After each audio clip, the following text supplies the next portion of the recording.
Boa tarde a todos, senhores jornalistas. De acordo com o boletim epidemiológico, há 1020 casos confirmados de Covid-19 em Portugal, mais 235 que o boletim de ontem. Há 126 casos em internamento, dos quais 26 em cuidados intensivos. 6 óbitos que lamentamos. E existem também 5 casos de recuperação. O país está desde a meia-noite em estado de emergência, o que quer dizer que esta guerra contra o novo coronavírus se faz cada vez mais em 2 planos. Um primeiro plano, o da prevenção, da escalada do surto, por um lado com medidas apertadas de contenção que fazem parte do decreto-lei apresentado ontem pelo Sr. Primeiro-Ministro ao país, e em segundo, o da resposta à doença, com a preparação do sistema de saúde às novas fases da epidemia. Continuamos, por isso, a robustecer a resposta do Serviço Nacional de Saúde no que toca a equipamentos, formação e acesso. O Centro de Contacto SNS 24 é, e continua a ser, a porta de entrada dos utentes no circuito Covid e, como tal, continuamos a melhorar a capacidade de resposta deste serviço. É no SNS 24 que, em caso de suspeita de infecção pelo novo coronavírus, entramos em contacto com a linha de apoio ao médico, que depois faz o correto encaminhamento dos utentes validados como suspeitos. É graças a este circuito que tem sido possível evitar uma procura descontrolada dos serviços de urgência. Por isso, pedimos a todos que continuem a respeitar este circuito. Não se desloquem às urgências por razões de Covid sem a orientação prévia do SNS 24. Os tempos de resposta ainda não são os que gostaríamos que fossem, mas continuamos a adaptar e a melhorar um processo cujo dinamismo é do conhecimento de todos. Tivemos na linha LAME, linha de apoio ao médico, um número recorde de chamadas diárias. 4.150 chamadas atendidas, com 40 médicos voluntários em atendimento simultâneo. No que toca a equipamentos, há várias linhas de encomendas a serem trabalhadas pelo Ministério da Saúde, algumas das quais articulando já as disponibilidades das instituições e das empresas, quer em termos de equipamentos de proteção individual, que inclui máscaras, por exemplo, quer em termos de ventiladores ou de monitores. E aproveito esta oportunidade para agradecer toda a solidariedade que tem chegado ao Ministério da Saúde por parte da sociedade civil e que estamos a articular num plano global de resposta. Foi criado no microsite covid19.mine-saude.pt um campo para poderem continuar a fazer chegar os vossos contributos externos. Aumentar a testagem também é uma prioridade e estamos a englobar novos laboratórios na rede. O mercado tem respondido com soluções, algumas divulgadas na comunicação social, mas todas estas respostas têm de passar pelo crivo de segurança do Instituto Nacional Dr. Ricardo Jorge. A fiabilidade em matéria de testagem é determinante. O reforço dos equipamentos é uma preocupação, já que é a melhor forma de proteger e garantir a segurança dos nossos profissionais de saúde, que, como temos dito, são a primeira linha na frente de combate. Mas há também outras linhas, e não são menos importantes.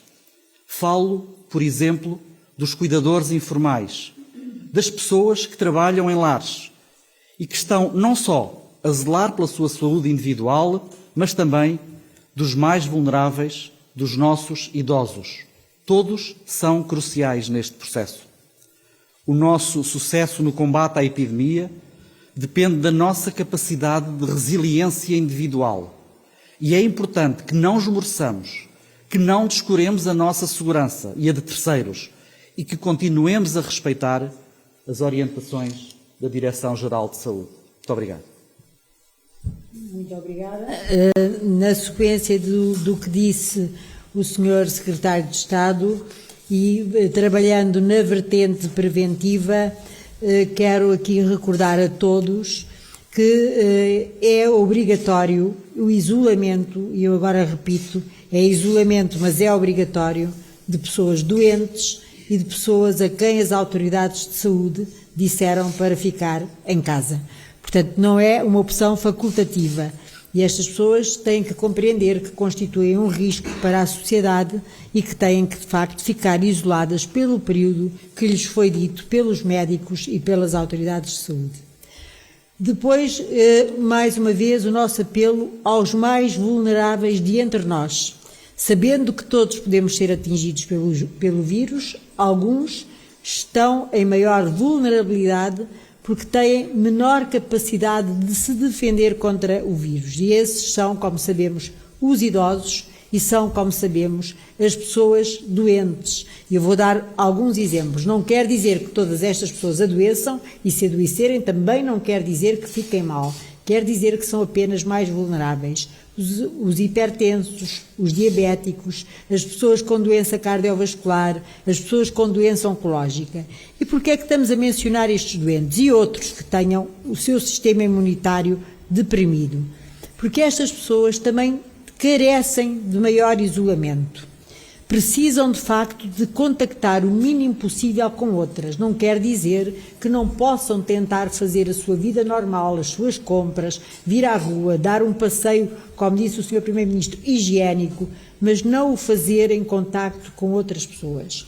Por outro lado, estas pessoas precisam de ser cuidadas e, portanto, a sua rede familiar de apoio deve manter com elas a atenção que merecem, vivam sozinhas ou vivam acompanhadas. Mas, mais uma vez, o agregado familiar também deve ser contido nos contactos com os seus doentes e com os seus idosos. Portanto, evitar demasiada proximidade física, obviamente evitar contacto físico ao máximo, portanto reduzir ao indispensável, criar dentro das próprias habitações zonas onde uns se sentem e outros se sentem separados e, portanto, isto não é difícil de facto. Manter os idosos protegidos é muito importante, manter os doentes protegidos é muito importante. Por outro lado, temos a questão dos lares. As residências coletivas. Também aqui temos que aprender, de facto, a lidar com esta situação. Quero deixar desde já um apelo, que os lares se organizem de alguma forma, para poder, perante um caso de um doente internado nesse lar, que manifeste sintomas como febre, como tosse, como dificuldade respiratória, ser automaticamente retirado de uma zona coletiva e posto num quarto sozinho até fazer um teste. É uma medida de contenção para evitar a propagação dentro dos lares. Por outro lado, ao receberem um doente novo, um utente novo no lar, podem fazê-lo, mas idealmente esse utente vem da comunidade, pode vir infectado, teria que permanecer ou terá que permanecer em isolamento também durante 14 dias. Portanto, um grande apelo. Sabemos que os lares têm muitas pessoas que têm dificuldade às vezes com espaço, mas é imperativo ter zonas onde se possam isolar quer as pessoas que adoeçam dentro do lar, quer as pessoas que possam entrar de novo e que, independentemente de fazerem teste ou não à entrada, terão que cumprir 14 dias de isolamento. E, portanto, podem continuar a admitir pessoas que necessitam, não podem ou não devem barrar a sua entrada, vamos é ter estas precauções, nomeadamente quem entra num lar fica em quarentena durante 14 dias. Bom dia, Carla Diogo da RTP. Permitam-me que faça duas perguntas, uma a cada um. A primeira dirigida ao Sr. Secretário de Estado.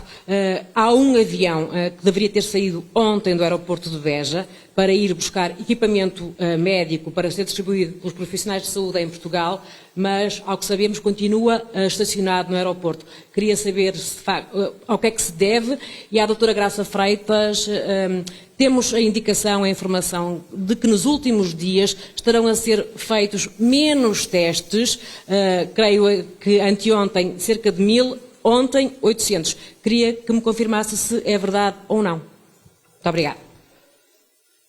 Bom, relativamente à capacidade de resposta, ou melhor, à nossa capacidade de poder ir ao exterior, porque todos os dias estamos a fazê-lo, dado que o mercado interno é insuficiente e, portanto, necessitamos de ir ao exterior buscar respostas, quer em termos de equipamentos, quer em termos de ventiladores, quer em termos de monitores, um conjunto de material. Estamos a estudar um conjunto de respostas e que são adaptadas caso a caso e também no tempo, com o dinamismo que o próprio surto vai tendo. É verdade que a comunicação social tem divulgado a saída de um avião que eventualmente poderá vir a chegar domingo, esse ou outro avião, não especificamente, não concretamente esse avião. É verdade que estamos a reforçar esta nossa capacidade de resposta e é verdade que estamos a ir ao exterior, nomeadamente à China também, buscar este material que há pouco lhe acabei de referir.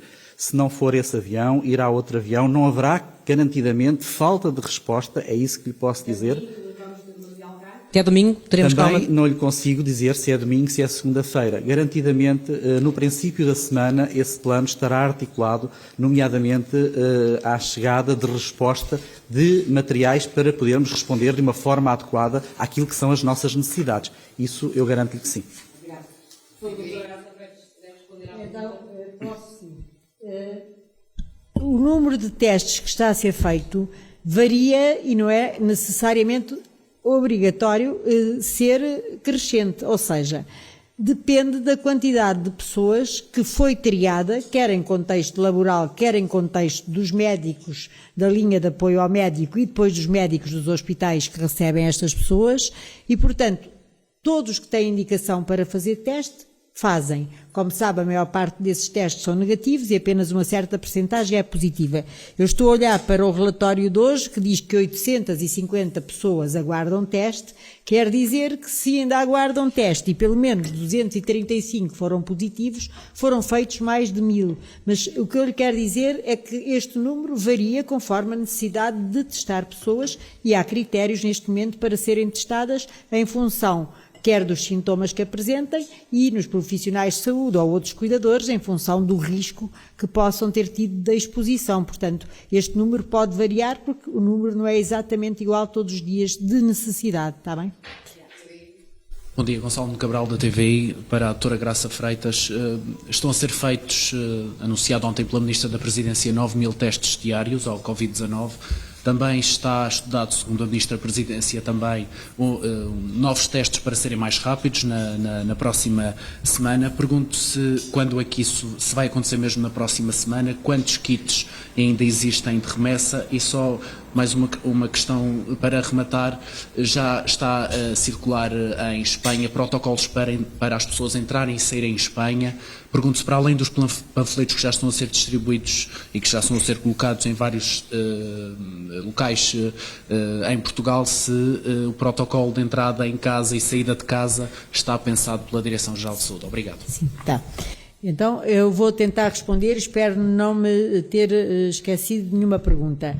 Os 9.000 testes é a capacidade instalada que nós temos neste momento. Não quer dizer que estejamos a fazer 9.000 testes, já tinha dito à sua colega, mas se fosse necessário fazer ao dia de hoje 9.000 testes, seriam feitos.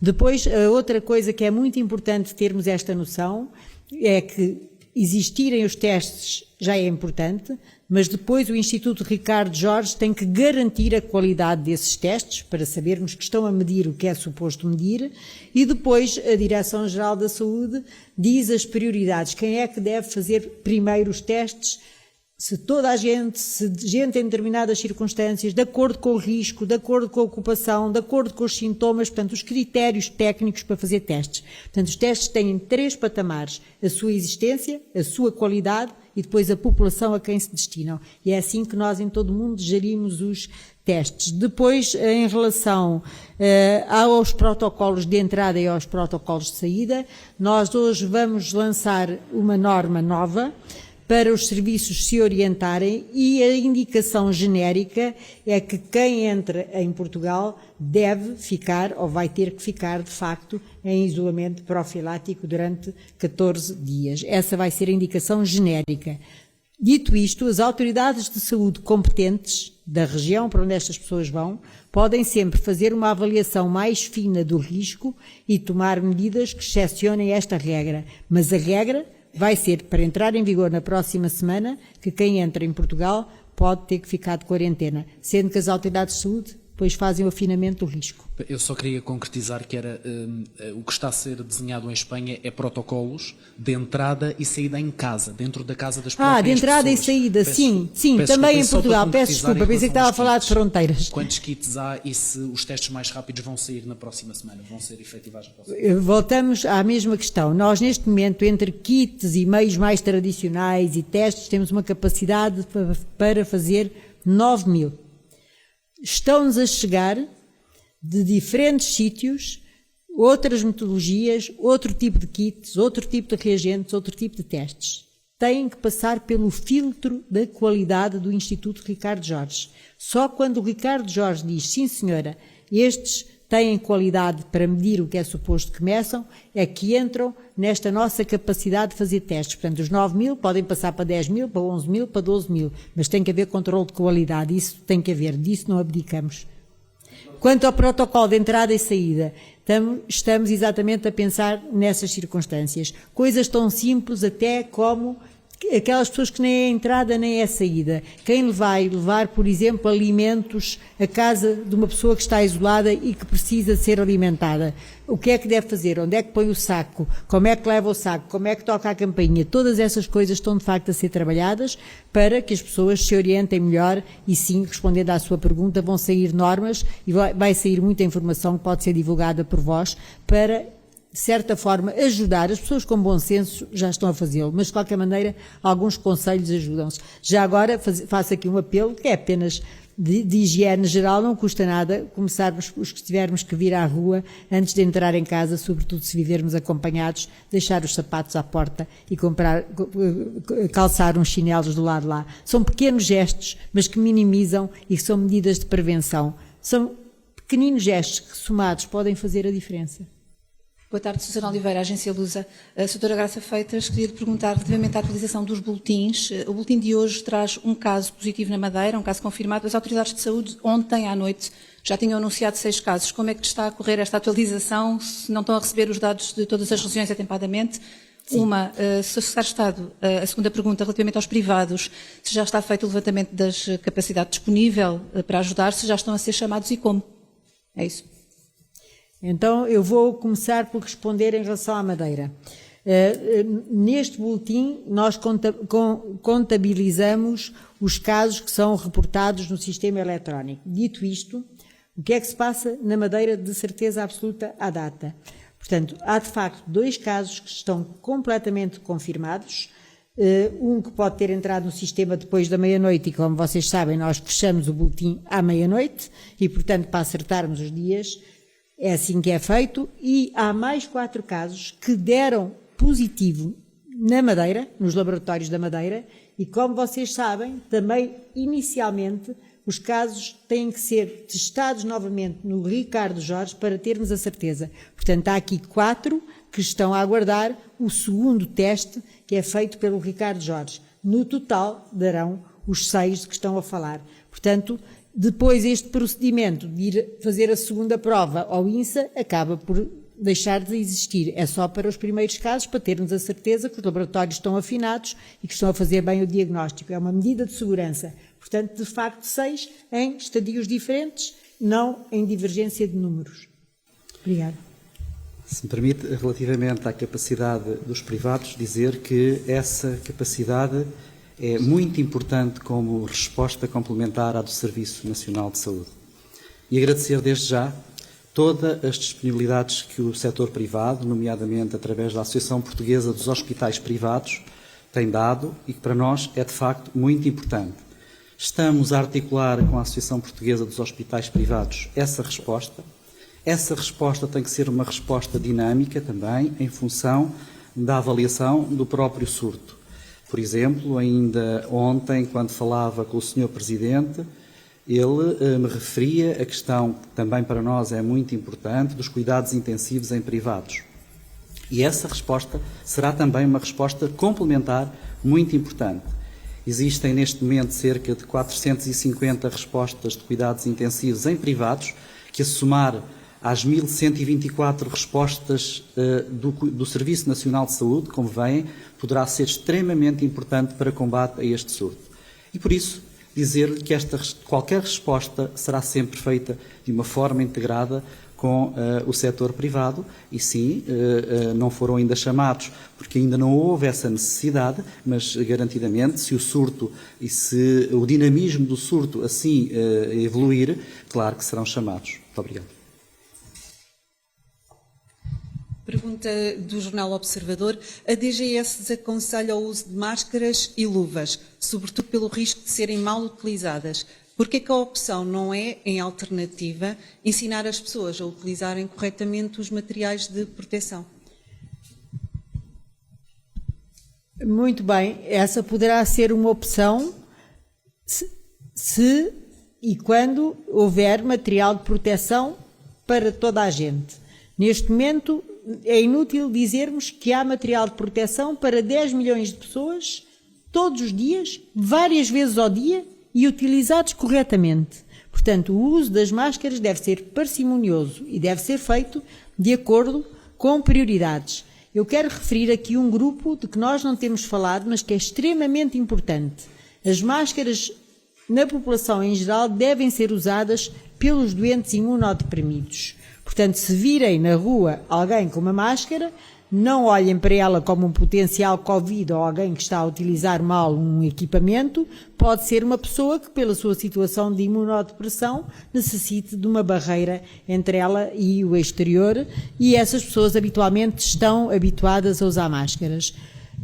No futuro, havendo para todos, com medidas pedagógicas, poderá ser considerada uma medida útil. À data, não havendo material para toda a gente, porque não há, não vale a pena dizermos que há, nós agora temos que proteger os cuidadores, os profissionais de saúde, os bombeiros, as pessoas que prestam serviço a outros e que esses outros podem estar infectados, e todo o nosso esforço está canalizado para esse setor. Para a população, o que nós pedimos é distanciamento social, isolamento em casa, de preferência, e, obviamente, afastarem-se, se e quando houver máscaras para todos. Concordo que teremos que fazer grandes, planos para ensinar a utilização correta dessas máscaras. Pergunta enviada pelo Jornal de Negócios. Que medidas de reforço do SNS estão a ser tomadas e qual o montante correspondente de despesa? Bom, estão a ser tomadas muitas medidas de reforço do Serviço Nacional de Saúde. Medidas ao nível técnico, ao nível de recursos humanos e garantidamente que essa questão da alocação de recursos financeiros nunca se colocará, aliás, como temos vindo a repetir. E, portanto, com certeza que isso já era uma prioridade deste Governo, o Serviço Nacional de Saúde, numa situação destas. Esta prioridade torna-se ainda com maior acuidade e, portanto, nunca será por questões do ponto de vista financeiro que não haverá recursos técnicos ou recursos humanos. E esses recursos estão a ser montados em escala, quer ao nível regional, quer ao nível local. E este plano de articulação ao nível regional e ao nível local é fundamental para que todas as unidades de saúde, todos os hospitais, todos os centros de saúde sejam devidamente equipados, quer tecnicamente, quer em recursos humanos, para poder responder a estas necessidades. Última pergunta enviada pelo Porto Canal. Qual a evolução da situação em Felgueiras e em Lousada?